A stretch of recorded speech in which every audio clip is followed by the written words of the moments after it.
eu quero aqui compartilhar em 1 Coríntios. Eu estava entre duas palavras para poder compartilhar. E uma era exatamente sobre restaurando o altar, mas quando aconteceu esses contratempos, eu percebi que Deus está me instruindo a trazer esta palavra para os nossos corações nessa noite. 1 Coríntios, capítulo 10, o apóstolo Paulo faz uma grande advertência à igreja em Coríntios, de forma que eu entendo que é uma advertência hoje para nós, porque em vão é a gente pregar para muitos e sermos reprovados. Em vão é estar debaixo de uma promessa de Deus e deixarmos de alcançar, talvez por algumas falhas, por menores que sejam, a gente não está vigilante naquilo que o Senhor tem requerido de cada um de nós. E a gente conhece a história do povo, né, de Deus para ser libertado ali da escravidão do Egito, quando Deus levanta o grande homem de Deus ali para poder conduzi-los, né, de fato, a terra prometida, onde Moisés, né, com toda a graça, sabedoria, preparo de Deus, pegou um povo de coração obstinado pelo Egito, obstinado pelas coisas que estavam ali no Egito, mesmo escravos, né, mas quando foram passar, né, ter a Páscoa, a passagem para uma outra oportunidade, nessa caminhada, o povo se perdeu. E eu entendo que esse povo se perdeu em meio a exatamente aquilo que estava no seu coração. Só trazendo assim, um rápido relato nessa introdução, nós vimos que o exército de Faraó perseguia, eles estavam à margem do mar, né? E Deus deu uma ordem, né? O que você tem nas mãos, Moisés? E ele prontamente falou: um cajado. Então, utilize aquilo que o próprio Deus havia estabelecido poder e autoridade sobre a vida dele. E nós vimos ali maravilhas de Deus, o mar se abrir, o povo de Deus passar com os pés enxutos, e do outro lado, né, a Bíblia diz que Miriam, muito alegre, toca pandeiro, salmodia ao Senhor, e o povo ali vê o grande livramento que Deus havia dado ali de toda a escravidão, e não somente isso, também daqueles que escravizavam. Porém, a gente vê que no caminhar pós a passagem, houve muitas discussões. Houve muitas situações ao qual eles se perderam em meio à caminhada. Então, eu trago agora aqui para o Novo Testamento, exatamente Paulo alertando a mim, Paulo alertando a você através do Espírito Santo. E aí começo a falar aqui sobre o texto para que nós possamos aqui nessa noite meditar. Então, 1 Coríntios capítulo 10, veja bem, Paulo começa a dizer: ora, irmãos, não quero que vocês ignorem que os nossos pais estiveram todos sobre a mesma nuvem, todos passaram pelo mar, e todos em Moisés foram batizados, tanto na nuvem quanto no mar. Todos eles comeram do mesmo alimento espiritual, beberam da mesma bebida espiritual, porque bebiam de uma pedra espiritual e o seguia, e esta pedra era Cristo. É muito interessante essa primeira parte aqui, que Paulo traz para nós o esclarecimento, tenta abrir nosso entendimento, por isso que ele chega aqui confrontando a mim e a você, fala assim: irmãos, não quero que vocês sejam ignorantes. É muito difícil hoje nós, como líderes, chamar alguém de ignorante. Quando nós falamos que alguém está imaturo na fé, estão como meninos ainda, desejando leite, né? Ao invés de já estar comendo comidas mais sólidas. E tem alguns que você tem que usar de termos para não tentar feri-lo e ele deixar de seguir a Cristo, ou até mesmo, que é muito comum hoje, as pessoas saírem, entre aspas, das igrejas, que a igreja somos nós, mas entre aspas, porque são templos de adoração que se denomina igreja. Pois bem, então Paulo, primeira coisa que fala é que está chamando o povo para não ignorar, para não ser ignorante, mas para ter a sua mente voltada efetivamente para o propósito. Porque todos estão nas mesmas oportunidades, tanto de serem bem-sucedidos, como também de perder essa oportunidade de ser bem-sucedidos. Então ele começa a dizer que todos comeram, né, da mesma maná, todos beberam da mesma água, todos beberam da mesma fonte, e essa fonte era Cristo. Então, Deus se preocupou, em primeiro lugar, de ser o provedor daquele povo no sobrenatural. Deus trouxe para eles o sobrenatural para que eles pudessem crer mais no poder e na graça de Deus. Porém, Paulo começa a fazer uma advertência a mim e a você, que beberam da mesma pedra que era Cristo, a pedra angular, a pedra rejeitada. Mas ele começa, mas Deus não se agradou da maioria deles. Isso me fez pensar muito bem como é que Deus está ou não se agradando daquilo que nós, como cristãos, estamos vivendo nos dias de hoje. É uma palavra de uma reflexão para mim e para você. Não é uma palavra para outras pessoas fora da igreja, mas é para mim e para você. Como é que nós estamos vivendo de fato para que nós não sejamos reprovados? Um dia que eu me deparei com a palavra de Paulo, que o maior temor dele, se assim eu posso conjecturar, era ter pregado para muitos, ganhado muitos e depois ele mesmo perder a salvação. E agora há pouco eu estava conversando no culto que nós estávamos no lar e comentávamos sobre algumas questões humanas hoje. Parece normal de talvez alguém que tem um chamado específico de Deus e diz assim, não, acabou meu tempo, já estou certa idade, vou jubilar, acabou. Mas a gente observa Paulo ali em Filipenses e algumas outras cartas que ele escreveu, ainda na cadeia, ainda na prisão, ainda sobre doenças, enfermidades, ainda sabendo que seriam os últimos dias dele de vida. Ele diz, combati o bom combate, acabei a minha carreira, mas guardei a minha fé. Ele sabia, a minha aposentadoria, ela está segura lá no céu. Aqui, enquanto estiver vida, é servindo ao Senhor. Ser reprovado hoje em dia, queridos, é uma coisa muito ruim.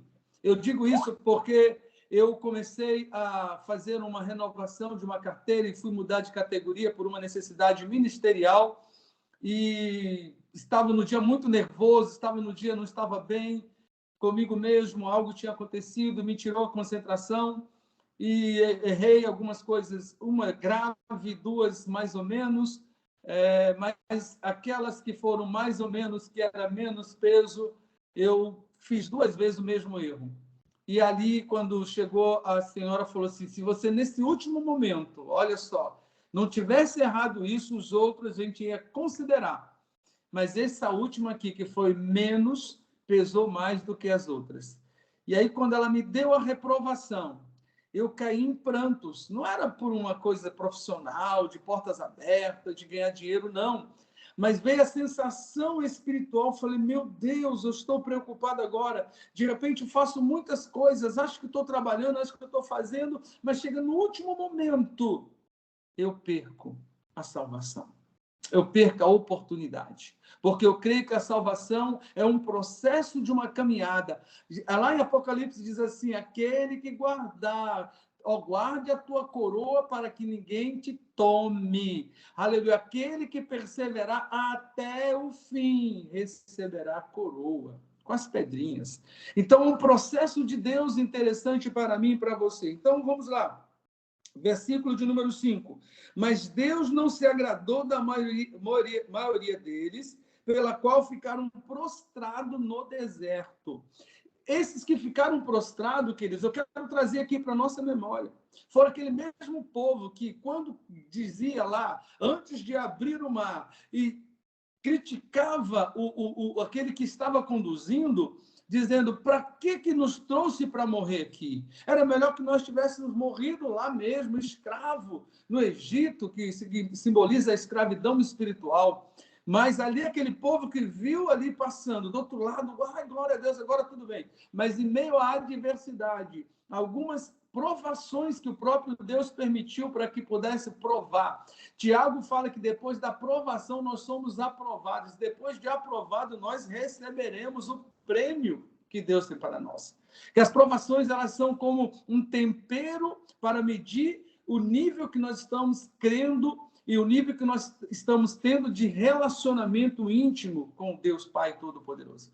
Jesus não foi poupado disso, mas ele mesmo escolheu. Lá em Filipenses diz, ele não quis ser igual a Deus, mas ele tomou a forma do homem, ele se rebaixou, ele se humilhou, ele deixou de ser aquilo que ele poderia ser, para entender o que eu estou passando, o que você está passando. Mas ele não quis ser igual a Deus, mas ele quis conhecer as minhas limitações e as suas limitações.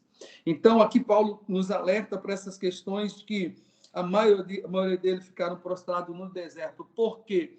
Porque no deserto, quando o primeiro grito, de fome, por que nós estamos aqui? Estamos com fome de pão. E Deus trouxe ali de uma padaria, vou aqui conjecturar, né, fresquinha do céu, pão para que todos saciassem. E ali disse ele ali, aleluia, que aquele pão ali, queridos, ele falou, não precisa guardar para amanhã, aleluia, porque Deus vai prover no seu tempo e na sua hora. E o que nós hoje estamos preocupados? Nós estamos preocupados excessivamente com amanhã. Aí vem essa doença maligna chamada desse século, depressão, que é excesso de ansiedade, é esperar o que ainda não aconteceu. Quando eu espero, fico ansioso, eu deixo de crer que aquele mesmo Deus que proveu ontem, ele provê hoje, ele proverá todo o tempo, porque o nome dele é Jeová Jireh, o Deus da providência.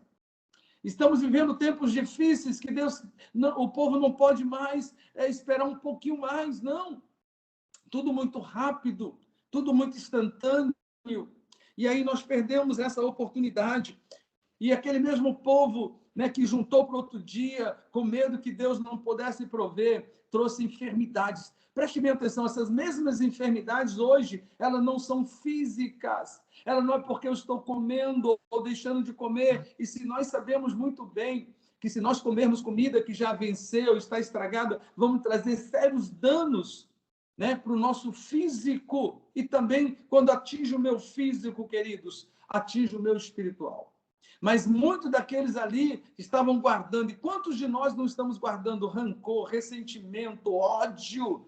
E não estamos querendo libertar, aleluia, liberar as pessoas. Porque quando eu estou, aleluia, sem liberar as pessoas, queridos, é eu que estou enfermo. Eu falo que a falta de perdão, não sei porque o Espírito Santo colocou no meu coração, a falta de perdão é como se eu tomasse veneno e torcesse para que outra pessoa que cometeu, talvez, morra. Mas quem morre sou eu. E quantos de nós estamos assim? É tão sério isso que eu estava pensando nesses dias, e ontem nós celebramos a ceia do Senhor. E lá no momento o Espírito Santo não me permitiu ministrar, mas eu estava estudando esses dias, eu falei, meu Deus, nesse momento nós, às vezes, santificamos tantas coisas, mas não santificamos aquilo que precisa ser santificado, que somos nós. Jesus disse, sede santos porque eu sou santo. E aí nós deixamos, e na Santa Ceia, Deus falou comigo, é lugar de comunhão, é lugar de restauração, é lugar de cura, mas é lugar também que tem traidor. E talvez nós não nos preparamos por traidor. E Jesus, prontamente na ceia, Jesus pegou e trouxe para o traidor, que havia de cometer a traição, a primeira porção. A primeira ceia foi liberada para Judas. E depois Jesus falou assim, o diabo já colocou no seu coração, vá e faça. Então, nós precisamos entender que essa falta de perdão nos leva a um nível simplesmente de remorso. Remorso é algo que você vai remontoar de novo, vai ter o ressentimento. O perdão liberta, o remorso nos escraviza cada vez mais, porque ele só dá um senso de que nós perdoamos, mas lá no nosso íntimo nós não aceitamos. Aí vem as enfermidades espirituais. E Paulo nos orienta sobre isso, queridos, que muitos ficaram prostrados. E aí ele fala aqui para nós, ora, Versículo 6. Estas coisas tornaram exemplo para nós. Paulo traz algo lá do Velho Testamento. E muitas pessoas dizem, mas Velho Testamento. Não. Nós estamos vivendo aquilo que o Velho falou que haveria de acontecer. Tanto é que o Apocalipse, a revelação profunda de Deus, para os dias de hoje, nós estamos vendo isso. Tem pessoas que estão me procurando muito para saber qual o cavalo que vai ser solto agora, qual o período que nós estamos vivendo. Queridos, prepare-te, ó igreja, para encontrar com o Senhor teu Deus. Preparar hoje, porque amanhã não nos pertence.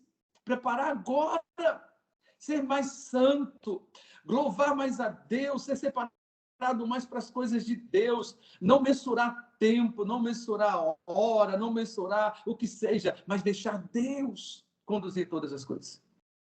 Ora, essas coisas serviram para exemplo para nós, a fim de que não cobicemos as coisas más, como eles cobiçaram.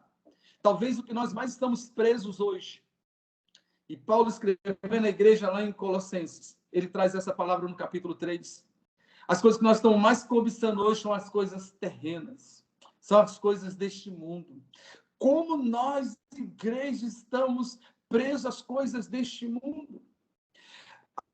Aleluia. Lá em Mateus capítulo 6, 33, Jesus diz, buscais, pois, em primeiro lugar, o reino de Deus e a sua justiça. As demais coisas nos serão acrescentadas. Porque, a vez de estar preocupado com o que comer, com o que vestir, o Senhor é o provedor, perto está Ele, Ele quer ser glorificado, Ele quer ser adorado. E quando eu não priorizo, quando eu não busco as coisas de Deus em primeiro lugar, nós estamos deixando Deus fora totalmente de todos os nossos planejamentos e todos os nossos propósitos. Muitos ficaram prostrados, primeiro porque cobiçaram. Cobiça, às vezes nós cobiçamos na oração, pedimos a Deus algo que Deus não tem como propósito na nossa vida, isso é cobiça. Aleluia, Pai. Jesus falou, Pai, não seja feita a minha, mas que seja feita a tua vontade. Jesus não cobiçava nada dessa terra, ele veio a essa terra e viveu já o céu eternamente no seu coração. Nós fomos programados, nós fomos preparados do céu para passar aqui por um período, por isso nós somos peregrinos, nada aqui é nosso. Então, nós ficamos presos, cobiçamos aquilo que não temos e muitas vezes nós mesmos colocamos também, queridos, como diz aqui o texto, nos tornamos idólatras. A idolatria não é só adorar a imagem. A idolatria é quando tiramos Deus do centro da nossa adoração, da nossa, aleluia, dedicação. Meu Deus, quantos de nós dedicamos horas e horas ao celular, aos meios de comunicação, falamos tantas coisas, nós perdemos a prioridade de buscar a intimidade, o relacionamento com Deus. Estamos talvez vivendo a igreja de Laodiceia, a igreja que achava que era rica, poderosa, que não precisava de nada.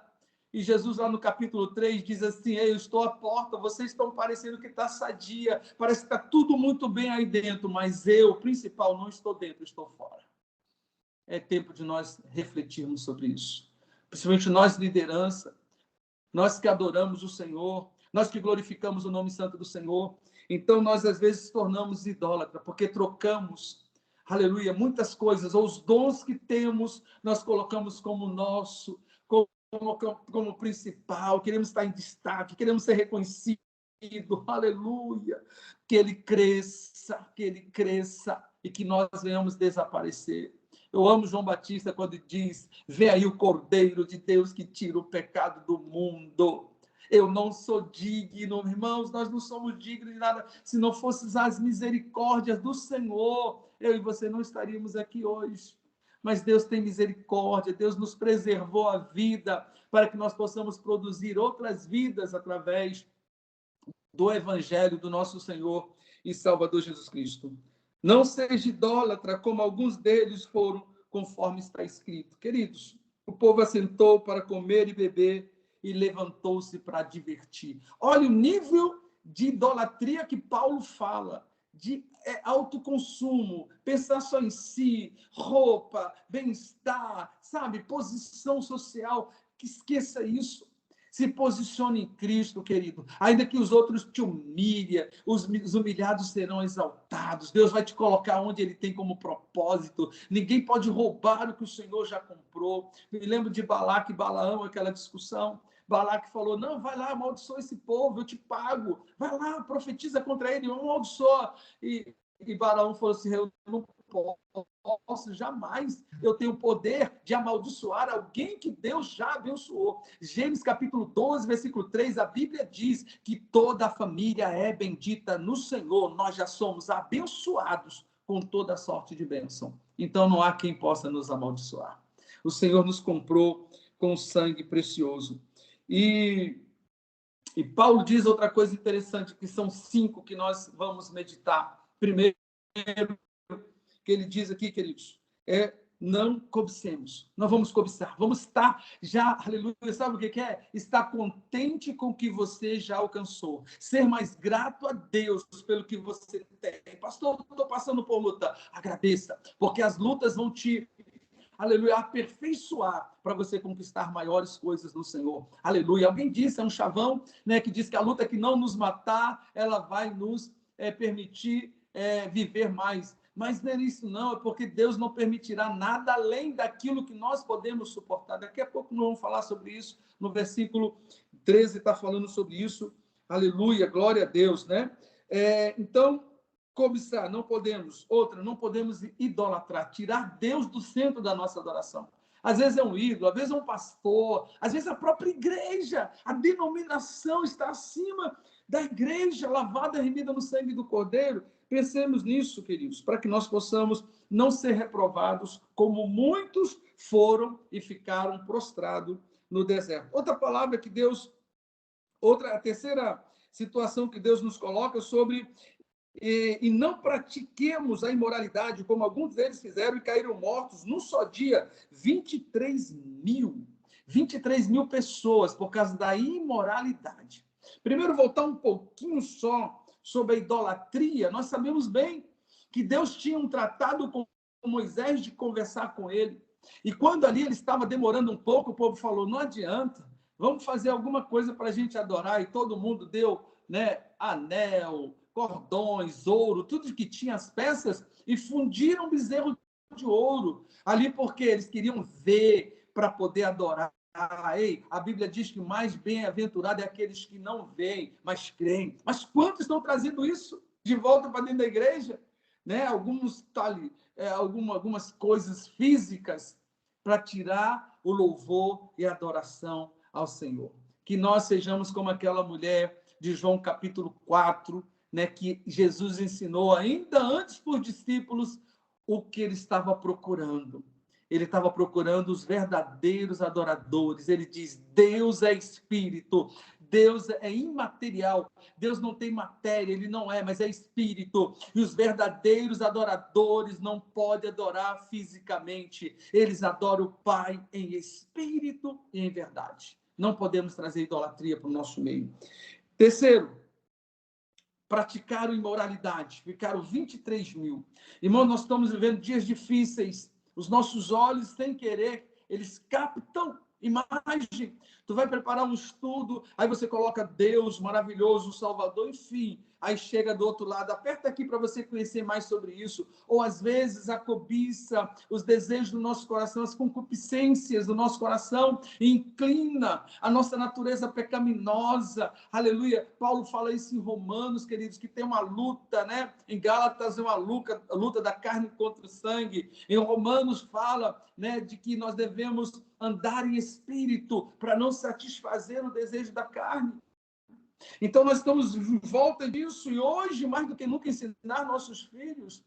Queridos, me assusta, eu trabalho muito nessa área pastoral de ajudar alguns líderes. Quantos pastores e líderes estão deixando a sua forma original de Deus para se dar a outros tipos de prazeres? Quantos? Quantos da igreja, não busca mais a santidade no casamento, para ter um casamento e um relacionamento sadio na presença de Deus. É para assustar nos últimos dias. Relativaram muitas coisas, hoje é relativo, não é bem assim, Deus não vai cobrar muito, Deus é perdoador. Não, Deus continua sendo Deus, querido. É um Deus de amor, mas é um Deus de justiça e é um Deus consumidor. Ele vai consumir a ira de Deus por causa do pecado, queridos. Sobe-se a ira de Deus e nós precisamos ter cuidado da imoralidade, não deixar que muitos caiam. Diz o texto que num só dia 23 mil ficaram e o povo não se consertou. Então, cara, vigie cada um de nós para que não entramos em tentação. Outra coisa interessante que no versículo 9 diz assim: não ponha Deus à prova. Irmãos, quantos de nós estamos provocando Deus? Colocando Deus à prova? Deus não mandou, Deus não falou, e você diz que é, que vai, que Deus tem que fazer. Que Deus é esse? Ontem, ministrando na igreja, eu falei das coisas que nós não podemos mudar. Primeiro, o povo não conhece Deus. Nós conhecemos talvez um Deus que a religião me ensinou, tanto a católica ensinou muitos, né? Um tempo eu passei, quanto talvez a evangélica hoje ensinou sobre um Deus, e nós não procuramos conhecer esse Deus. A Bíblia diz conhecer e prosseguir em conhecer o Senhor. Então, às vezes nós temos uma imagem distorcida por causa da religião, quem é Deus? E nessa imagem nós colocamos Deus à prova. O nome que o povo antigo nem ousava abrir a sua boca. Me lembro dos meus pais que dizem assim: lava a sua boca primeiro para falar esse nome. Né? E nós colocamos em vão o nome do Senhor, né? Achamos que pelo nome invocar, mas Deus quer que nós tenhamos a santidade dele, que nós sejamos, como Paulo diz, sede meus imitadores, como eu sou de Cristo. Devemos ter esta posição diante de Deus. Não ponha Deus à prova, como alguns deles fizeram e foram mortos pela serpente, que simboliza Satanás. Satanás que encheu o nosso ego, que encher a nossa prepotência, achamos que podemos. Ah, pastor, eu não vou mais não, porque eu vou sair, vou para outra igreja é melhor. Não é saindo, querido, é sendo o que você tem que ser. Eu sempre falo, floresça onde você está plantado, frutifique. O que Deus está buscando hoje da igreja não são os dons espirituais. E se nós observarmos aqui mesmo em Coríntios, Paulo reprova a igreja, porque a igreja utilizava esses dons para disputa, queridos. Uma coisa eu aprendi esses dias, eu fiquei assim, glória a Deus. Os dons e os talentos que Deus me deu só não servem para mim, mas serve para eu edificar o corpo de Cristo e glorificar o nome santo do Senhor. Então, quando eu entendo isso, queridos, eu só quero servir, eu só quero ser instrumento de Deus, porque a glória e o louvor é para Ele. Quinto e último lugar, não pratiquem ou não fiquem murmurando, como alguns deles murmuraram e foram destruídos, meu Deus, pelo exterminador. O texto aqui é forte, muito forte. Murmurar, não, pastor, eu não estou murmurando, eu só estou reclamando. Ó dia, ó mês, ó azar, ó emprego, ó família, ó marido, ó esposo, ó filho. Não, não, querido, dá glória a Deus. A Bíblia diz que todas as coisas cooperam para o bem daqueles que amam a Deus. Se você ama a Deus, Romanos 8 diz sobre isso, 28, salvo engano. Então você precisa saber que Deus está te provando. Quando Deus permite algo contra a minha vida, não é por causa do outro, não, porque Deus quer que eu seja melhor, para a glória e louvor do nome dele. Que nós não venhamos a murmurar, queridos. Que nós venhamos estar contentes com o que já nós conquistamos. Ser mais grato, mais consagrado, mais servo uns dos outros, mais edificando o corpo de Cristo, né? Sendo assim: ei, Senhor, eis-me aqui. Eu glorifico a Deus quando eu aprendi sobre Isaías capítulo 6. Que palavra poderosa! Quando nós vimos ali aquele homem ali que vivia no meio do povo impuro, de lábios impuros, e o povo de Deus naquela época, no capítulo 1 e 2, virou as costas para Deus. Isaías viu a glória de Deus, viu os serafins voando, viu o trono, viu tudo. E ele diz: ai, estou perdido. Ele não falou, está perdido o irmão, está perdido outro irmão, está perdido... o mundo todo. Não, eu estou perdido. É tão bom quando nós olhamos para nós e não para os outros. Porque nós queremos justificar os nossos erros. E porque não estamos fazendo algo para Deus por causa dos outros. Mas Romanos 14, 12 diz que cada um de nós dará conta de si mesmo diante de Deus. É tempo de refletir sobre tudo isso. Murmurar, falar mal, resmungar, não proferir palavra clara, e Deus já sabe de todas as coisas. Salmo 139 diz que ainda uma palavra não saiu à nossa boca, e o Senhor já conhece. Ele é que sonda, ele é que sabe os meus pensamentos. Meu Deus, tem misericórdia. Então nós precisamos, como Paulo diz, renovar a nossa mente, metamorfose. Aleluia. Como eu disse antes, eu vou recitar aqui agora, Paulo fala lá em Colossenses capítulo 3, versículo 1 e 2, diz assim: se vós ressuscitastes em Cristo Jesus, buscai as coisas lá do alto. Se nós buscarmos as coisas do alto, se aquele povo lá soubesse que a terra era prometida, e Deus é homem, não é homem para que minta, nem filho do homem para que se arrependa. Quando ele fala, ele cumpre. Aquele povo teria tomado posse.